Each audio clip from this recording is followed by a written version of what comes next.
History Unit 1 Capture of the Coastal Areas of Sri Lanka by the Dutch. Introduction. Coastal areas of Sri Lanka was under the Portuguese, so the kings understood that they needed certain power to get the country free from the Portuguese. Because of this, King Rajasingha II took the help of the Dutch to repel the Portuguese. But afterwards, the Dutch took actions against the agreement of 1638, and it led to some conflicts. So it all starts with the arrival of Dutch in Asia.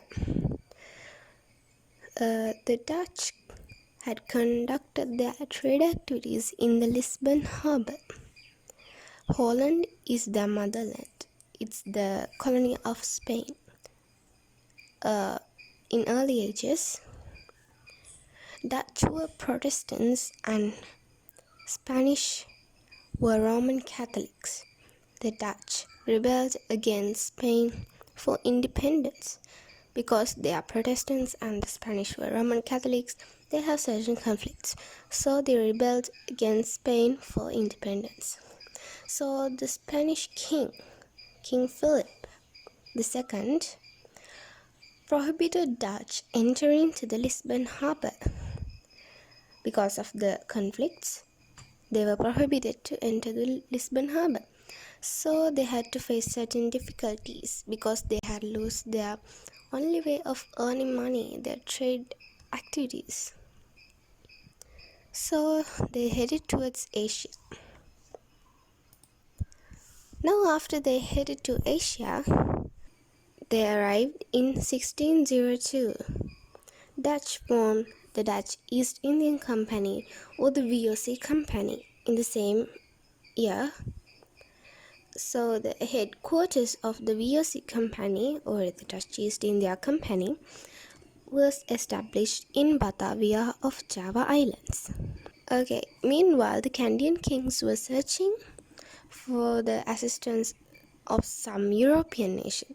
They thought that to send the Portuguese, they need the help of the same European nation. So they were seeking for the support of Dutch. Dutch Admiral Joris van Spilbergen got the news and landed in Bataclan. King Vimal Dharmasurya I was ruling at that time. The admiral met the king.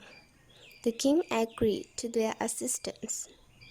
Later, the Dutch leader Sebald de Weert met the king, and because the dishonored speech, the king's men killed him. So they had to give up on that idea of getting the help of Dutch. Here they means King Vimal Dharmasurya I. After that, King Rajasingha II. He is the eldest son of King Senrath. King Senrath is the son of King Vimal Dharmasurya I. King Rajasingha II and the Dutch came to an agreement to drive away the Portuguese. Now in the introduction they said about an agreement. So this was the agreement. It's the 1638 treaty. In return, the king agreed to give proprietorship of cinnamon trade and a harbor in the eastern coast. The Dutch were able to capture the Bataclan fortress. The delighted king came to an agreement in 1638 May.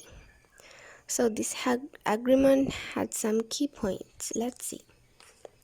So in the 1638 treaty, the Dutch agreed to drive away the Portuguese. King agreed to provide cinnamon, pepper, beeswax, and the amount needed for the battles. Granting the Dutch the monopoly of collecting commodities from Candian areas except elephants, agreeing to keep the Dutch armies at fortresses captured if the king permits.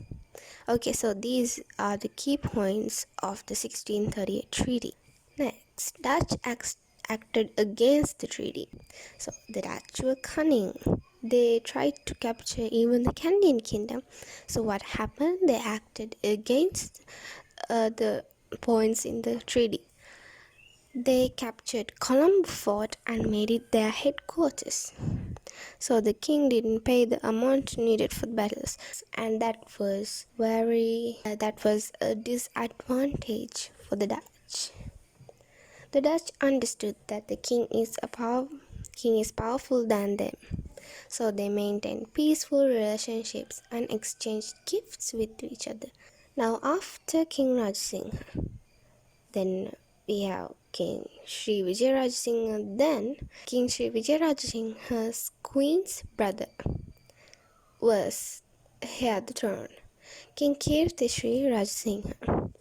After King Sri Vijayaraj Singh's death, his queen's brother became the king as Kirti Sri Raj Singh. He took the guidance of Velivita Saranankara Thera, brought Upasampadava in 1753. Due to the arrival of an English emissary, the king fled to Hanguranketha for safety. Now they are tired of the Dutch. They don't need to fight, and they don't like to stay under the rule of Dutch. So also, again, they were seeking for another European's support. An English emissary arrived at Sri Lanka. So the king was a little bit confused, and he fled to Hanguranketha for safety. The kings were disappointed, and the monks requested Dutch for negotiating peace. So the Dutch governor, William Falk, and the king came to a treaty in 1766. So this is the 1766 treaty. So the 1766 treaty says that the Dutch belong some areas. So those areas are divided into three commanderies as Colombo Commandery, Gaul Commandery, and the Jaffna Commandery. In the Colombo Commandery, they belong coastal areas of Colombo, Kalutere, Nigambu, and the inlands. In the Gaul Commandery, coastal areas from Bentota River up to Batticaloa, including the inlands. Jaffna Commandery, coastal belt from Puttalam to Jaffna, Puttalam North Jaffna, then all the way back to Batticaloa. So, okay, now in the time period Dutch was in Sri Lanka, they improved our local trade even. Steps taken by Dutch to improve local trade: cultivating Muthurajavela, renovating Yodavava and Kantalevava to develop paddy cultivation, developing sugarcane, pepper, cardamom, coffee, mulberry and indigo cultivation, developing the weaving, cloth dyeing, bricks and tile industry, constructing Hamilton Canal for transportation, and finally, social and cultural impact of the Dutch rule. Construction of houses with verandas and upstairs. Introduction of food such as cookies, cake, pickle. Introduction of Roman Dutch law. Addition of burgher communities to the society. So, the Dutch were cunning at first, but our Canadian kingdom was more powerful and protective. So the Dutch had to give up the idea of taking Canadian kingdom under their rule. King Rajasingha II was powerful than them. So it is a good history for our country. And it's good that we maintain peaceful relationships between the Dutch and our kings. So we have a lot of morals from this lesson. And hope you understood. Hope you get a clear idea of how the Sri Lanka was captured, or the coastal areas were captured by these Dutch. Thank you.